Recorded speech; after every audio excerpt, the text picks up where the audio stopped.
জনগণের টাকা জনগণের জন্য এনে জনগণকে বুঝিয়ে দিয়ে তারপরে যাবো ইনশাআল্লাহ।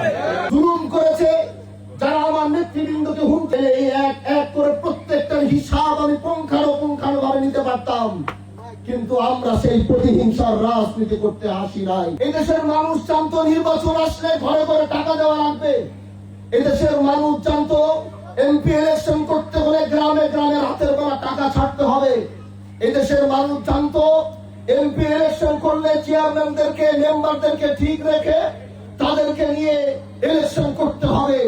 এদেশের মানুষ জানতো উপরের পদস্থ যত কর্মকর্তা রয়েছে প্রশাসন থেকে শুরু করে সবকিছু ঠিক রেখে ইলেকশন করতে হয়।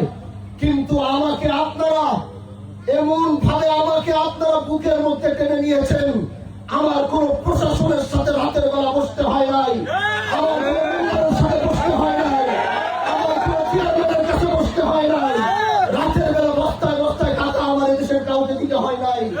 আমি চাই আমাকে যেভাবে আপনারা নির্বাচিত করেছেন এই মাতবর চরের চেয়ারম্যানকেও আপনারা সেভাবে নির্বাচিত করবেন।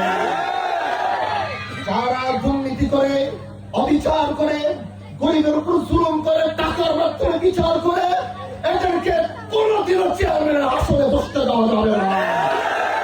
তাহলে তারা সেই আসন সেই চেয়ারের উপর ভার করে আপনাদের উপর অন্যায় অবিচার স্টিম রুলার চালিয়ে দিবে।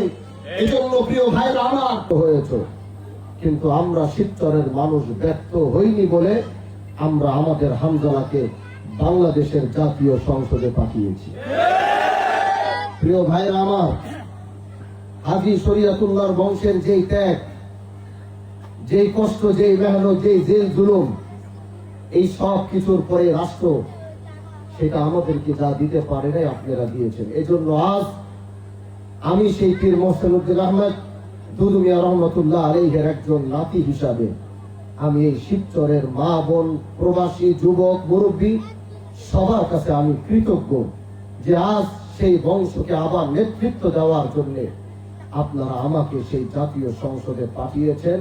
এবং আমিও আপনাদেরকে প্রতিশ্রুতি দিচ্ছি, হাজী শরিয়তুল্লাহ যেভাবে কাজ করেছে আমিও বাংলাদেশের পার্লামেন্ট থেকে গোটা দেশের জন্য এইভাবেই কাজ করতে চাই। প্রিয় ভাইরা আমার, আমরা এখানে নেতা হতে আসিনি, আমরা পায়ের উপরে পা তুলে গাড়ি দিয়ে এসির ভিতরে বসে থাকতে আসিনি। আমরা ঢাকায় গিয়ে মাসের পর মাস পরে থেকে মাসে একবার দেশের মানুষের খোঁজ খবর নেওয়ার জন্য শুধু আমরা আসিনি।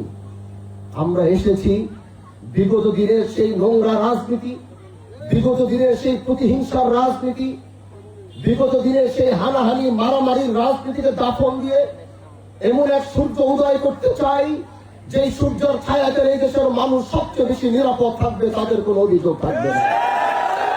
আমরা এরকম এক সূর্য উদয় করতে চাই যেই সূর্যের নিচে আমার মা বোনেরা নিরাপদ থাকবে, আমার মা বোনদের দিকে কেউ কুনজর দিতে পারবে না, আমার মা বোনদের ইজ্জত নিয়ে কেউ ছিনিমিনি খেলতে পারবে না। আমরা এমন এক সূর্য উদয় করতে চাই যেই সূর্যের ছায়াতলে এদেশের যুবকরা অন্যায় অবিচার থেকে মুক্ত থাকবে, এদেশের যুবকরা মাদকের হাত থেকে তারা নিজেকে রক্ষা করবে। আমরা এরকম এক সমাজ ব্যবস্থা গর্ব করে আমরা নেতৃত্ব দেওয়ার জন্য এসেছি এবং আমাদের জীবন থাকা পর্যন্ত আমরা আমাদের সেই প্রতিশ্রুতিগুলো রক্ষা করার চেষ্টা করবো ইনশাআল্লাহ। প্রিয় ভাইরা আমার, আজ 5 মাস এমপি হয়েছি। এই 5 মাস এমপি হওয়ার পর গতকালকে আমার নেতৃবৃন্দকে আমি আমার সেই এমপি হওয়ার পর আমার টাকার হিসাব দিতে গিয়ে অনেকে অবাক হয়ে গেল। আমি তাদেরকে আল্লাহর উপরে শপথ করে তখন বলছিলাম যে আমার কাছে মাত্র কয়েকটি টাকা, অন্তত আমার থেকে আমার নেতৃবৃন্দ বা আমার সামনে যারা বসে আছেন তারা হয়তো ব্যবসা করে এটা করে আমার থেকে তাদের পকেটে বেশি টাকা রয়েছে।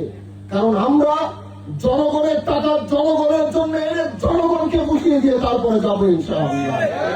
এই জন্য প্রিয় ভাইরা আমার, আজ মায়া, আবেগ আর ভালোবাসা নিয়ে এই মাতবর চরে দাঁড়িয়েছি। আমি আগেও বলেছি, আল্লাহ পাক আমাদেরকে এমন শক্তি দিয়েছে, আমাদেরকে সেই শক্তি দিয়েছে, সেই জনবল দিয়েছে, সেই তাকড়া যুবকগুলো আমাদের পাশে দিয়েছে। আমরা যদি চেতাম, আমরা প্রতি আমাদের উপর যারা জুলুম করেছে, যারা আমার নেতৃবৃন্দকে হুমকি, এই এক এক করে প্রত্যেকটার হিসাব আমি পুঙ্খানুপুঙ্খানুভাবে নিতে পারতাম, কিন্তু আমরা সেই প্রতিহিংসার রাজনীতি করতে আসি নাই। আমরা হাজী শরিয়াতুল্লাহ রেখে যাওয়া সে আদর্শের উপরে রাজনীতি করতে এসেছি। আমাদের রাজনীতির ভিতরে মায়া, আবেগ, মমতা, আমাদের রাজনীতির ভিতরে কোন ধরনের অন্যায় অবিচার থাকবে না, সেই রাজনীতি প্রতিষ্ঠা করতে এসেছি। এখন আপনারা যদি সাথে থাকবেন, ইনশাআল্লাহ, যদি আপনারা সাথে আর পাশে থাকবেন, ওয়াদা দিয়ে যাচ্ছি, শিবচর থেকে রাজনীতি করব।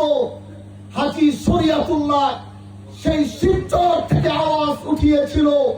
আল্লাহ আপনার স্বপ্নগুলো আকাশ ছুবে প্রবাসীর হেলিকপ্টারের মাধ্যমে। বিয়ে, জন্মদিন অথবা যে কোনো বিশেষ প্রয়োজনে হেলিকপ্টার ভাড়া করতে যোগাযোগ করুন স্ক্রিনে দেয়া নাম্বারে। প্রবাসীর হেলিকপ্টার, নিরাপদ ও সাশ্রয়ী বাহনের বিশ্বস্ত নাম।